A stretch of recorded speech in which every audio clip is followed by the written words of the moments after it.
Buenas tardes, saludos cordiales. Nosotros, los integrantes de este equipo, Vanessa Palencia y Francisco Aguilar, daremos inicio a la defensa de nuestro ensayo jurídico argumentativo sobre el dolo y la culpabilidad en el derecho penal venezolano.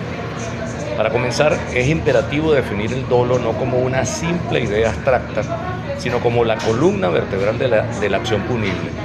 En el cuadro que verán a continuación, haremos un esbozo del concepto, elementos y características del dolo. Según el sabio jurista venezolano Alberto Arteaga Sánchez, el dolo es la voluntad consciente dirigida a la perpetración de un acto que la ley prevé como delito. Como equipo, destacamos que el dolo exige la coexistencia de dos elementos fundamentales: el intelectual, que implica el conocimiento pleno de la antijuridicidad del hecho, y el volitivo, que es la resolución interna y el deseo de ejecutarlo. Dentro de la praxis jurídica nos encontramos con diversas clasificaciones que la doctrina nos ofrece.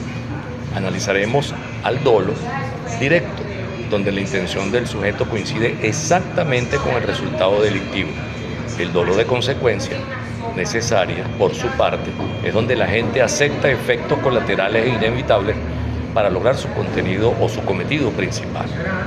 Y el dolo eventual, que es una figura compleja, donde el sujeto se presenta el resultado lesivo como posible y, aunque no lo busca de manera directa, actúa de igual forma aceptando conscientemente el riesgo que está asumiendo. Ahora bien, ¿qué sucede cuando la realidad supera la intención? Aquí es donde nosotros introducimos la naturaleza de la preterintencionalidad. Qué palabra, ¿no? Citando al profesor Hernando Grisanti Aveledo, nos encontramos ante un supuesto donde el resultado de la acción sobrepasa la intención inicial de la gente. Existe un dolo de lesionar en el origen, pero el desenlace final, por ejemplo, la muerte de la víctima, se produce por culpa, es decir, por una falta de previsión o imprudencia. La preterintencionalidad es, por ende, una estructura mixta que suaviza la pena en comparación con un homicidio intencional, demostrando que el derecho penal debe sopesar con precisión matemática la psique del autor. Para que todo esto configure un delito, el ordenamiento jurídico venezolano exige condiciones normales en la realización del acto volitivo. El sujeto debe de gozar de libre albedrío y capacidad de discernimiento en el momento del hecho. Si estas condiciones fallan, entramos en el terreno de las causas que excluyen la culpabilidad, las cuales serán desarrolladas a continuación por mi compañera Vanessa Palencia. Muchas gracias. Soy Vanessa Palencia y, continuando con la línea argumentativa de nuestro equipo, me corresponde abordar los límites que el propio Estado impone a su poder punitivo a través de las causas que excluyen la culpabilidad. En primer lugar, nosotros analizamos el error, el cual puede presentarse como error de tipo o error de prohibición. El error de tipo elimina el dolo por completo, pues recae sobre los elementos objetivos del hecho. Un ejemplo clásico es el cazador que dispara creyendo firmemente que ataca a una presa, cuando en realidad hiere a un ser humano. Por su parte, el error de prohibición ocurre cuando el sujeto desconoce la ilicitud de su conducta, creyendo de buena fe que actúa bajo el amparo de la ley. Ligado a esto, encontramos que la defensa putativa, un escenario fascinante donde el individuo reacciona ante una agresión que solo existe en su mente, creyendo erróneamente que se encuentra en una situación legítima de defensa real.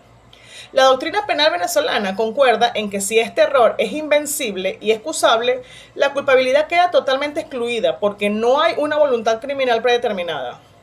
Asimismo, nosotros evaluamos la obediencia legítima y debida. Bajo el prisma constitucional actual, queremos dejar asentado con total firmeza que en Venezuela no existe la obediencia ciega. Ninguna orden superior justifica la violación de los derechos humanos o la comisión de actos atroces. La orden debe emanar de autoridad competente y cumplir con las formalidades legales para ser considerada una eximente. Y junto a ella se heride el principio de no exigibilidad de otra conducta, inspirados en la tesis de Eugenio Raúl Zaffaroni. Sostenemos que el derecho no puede exigir comportamientos heroicos ante situaciones de miedo insuperables o amenazas extremas. Este es, sin duda, el rostro más humano de la justicia penal.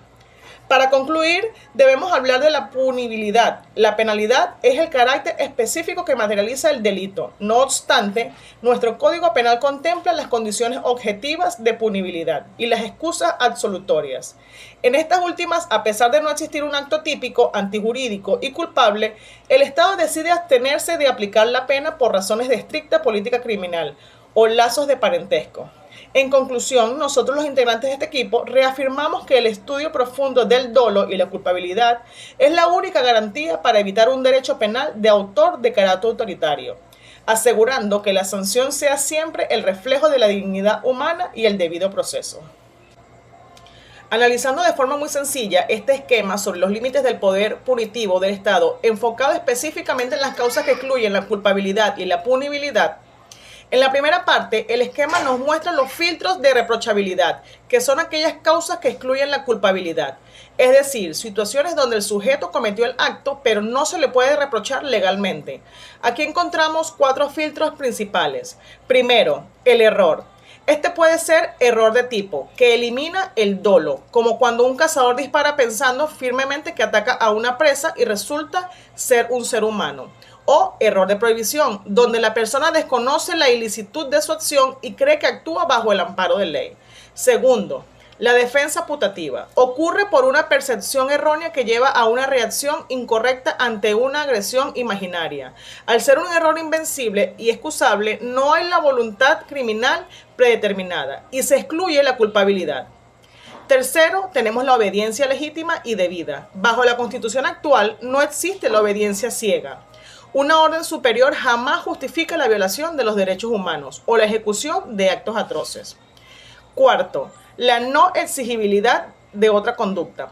Basado en la tesis de Eugenio Raúl Zaffaroni, se explica que ante un miedo insuperable o amenazas extremas, el derecho no puede exigir comportamientos heroicos. Esto representa que el rostro más humano de la justicia penal. Por otro lado, el esquema nos lleva a la punabilidad. Una vez que un acto es calificado como delito por ser típico, antijurídico y culpable, se analiza si se materializa la pena. Esto depende de las condiciones objetivas de punibilidad, que son requisitos legales previos, y de las excusas absolutorias, que es cuando el Estado decide abstenerse de aplicar la sanción por razones de política criminal o lazos de parentesco.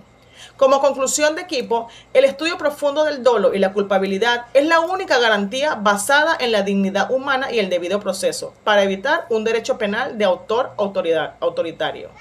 Gracias.